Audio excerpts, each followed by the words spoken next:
Yo guys, good afternoon.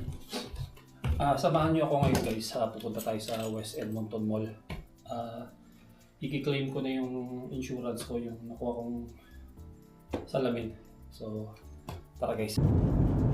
Guys, gusto ko lang din magpasalamat sa mga nanood, napadaan sa channel ko. Thank you sa panonood nyo at sana mag-subscribe kayo, no, para mas madami pa tayong magagawang mga videos or content. So maraming salamat sa inyo guys, sobrang maraming salamat. At guys, ang pupuntahan pala natin ngayon is si Mr. Jordan.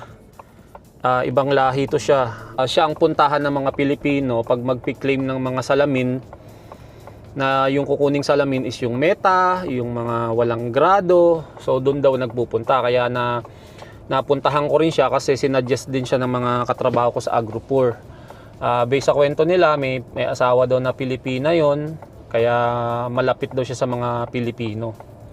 Parang natuwa lang din ako na ganun siya sa mga Pilipino, na aasikasuhin niya, kumbaga natutulungan niya. Kasi katulad ko guys, hindi pa naman ako magsasalamin ng may grado, sayang yung insurance ko. So malaking bagay din na natulungan niya ako.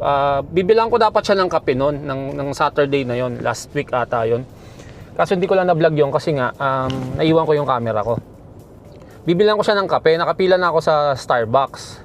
Kasi iniisip ko, ang galing naman ng tao na yon. Kasi nagkwento nga siya na pang ilan na daw ako, ang dami niya daw, simula daw umaga, wala pa siyang almusal tanghali, magsi-6 na ng gabi nung guys. Wala pa daw siyang tanghali, wala pa siyang tanghalian, wala pa siyang kahit coffee man lang.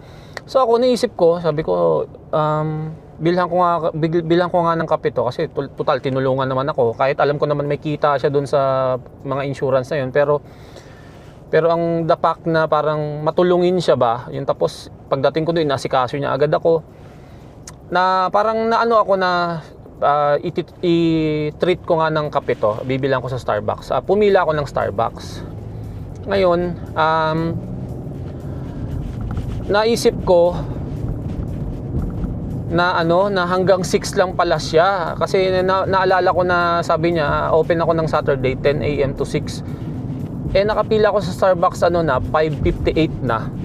Sabi ko, nagsasarado na pala yun. Magsasarado na siya. So lumabas ako sa pila, lumalis na lang ako. Sabi ko, pag-claim ko na lang, saka ko na lang siya bibila ng kape. Sabi ko, so ngayon nga yung araw na yun, kasi hindi ko naman na nakuha kasi nga may busy sa trabaho, walang time. Kaya susubukan ko siyang bilhan ng kape. Tingnan natin, sana nagkakape siya. Inababaitan ako guys, kasi nang dumating ako doon, may 3 ibang lahi na inaasikaso niya. Although may pang-4 pala ako, una mga Pinoy din, mag-asawa.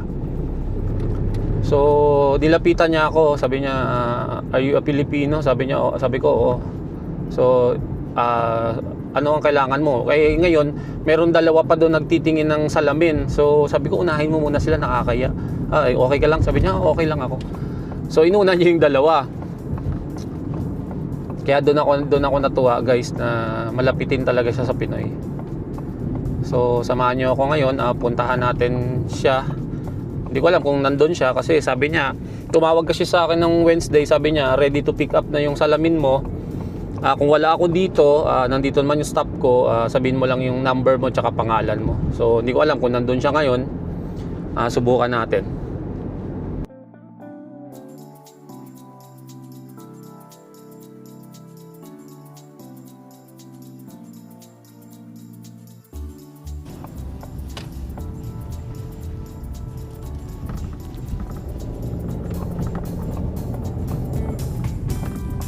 Nandito na tayo guys.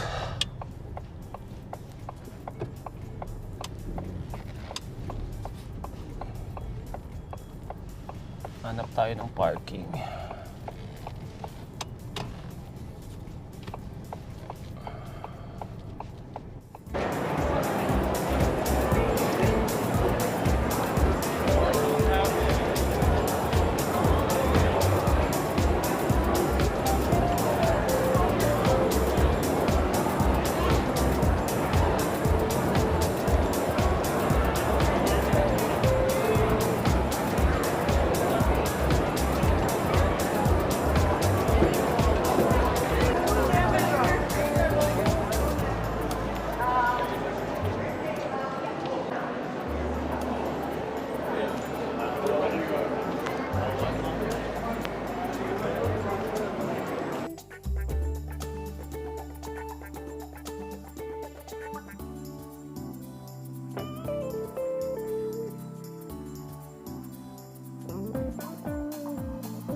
Guys, pauwi na tayo.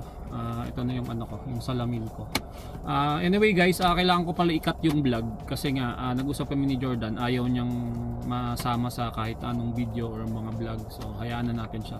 So anyway, pag taga Edmonton kayo, tapos magki-claim din kayo ng salamin, puntahan niyo na lang siya doon sa sa West, dito sa West Edmonton Mall, yung Sol Sunglasses yung store niya.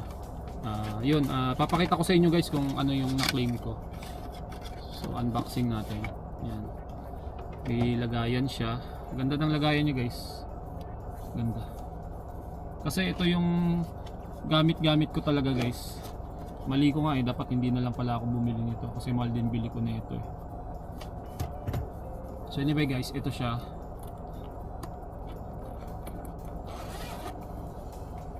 Nakabalot siya, tapos may extra siyang ganito para sa ilong, tsaka manual niya. So yun lang, napakasimple.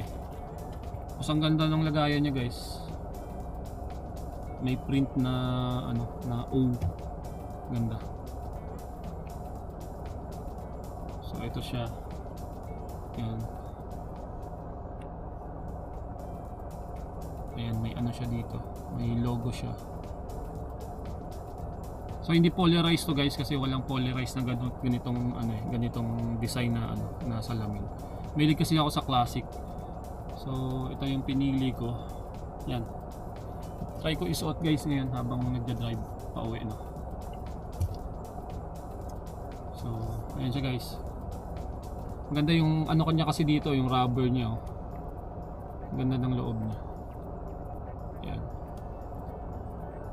So paano guys, tatapusin ko na lang yung vlog ko dito drive na ako pauwi. So salamat ulit sa panonood nyo at sa mga napadaan sa channel ko, sana mag-subscribe kayo So yun, thank you guys, see you na lang sa next vlog ko. Bye bye, peace.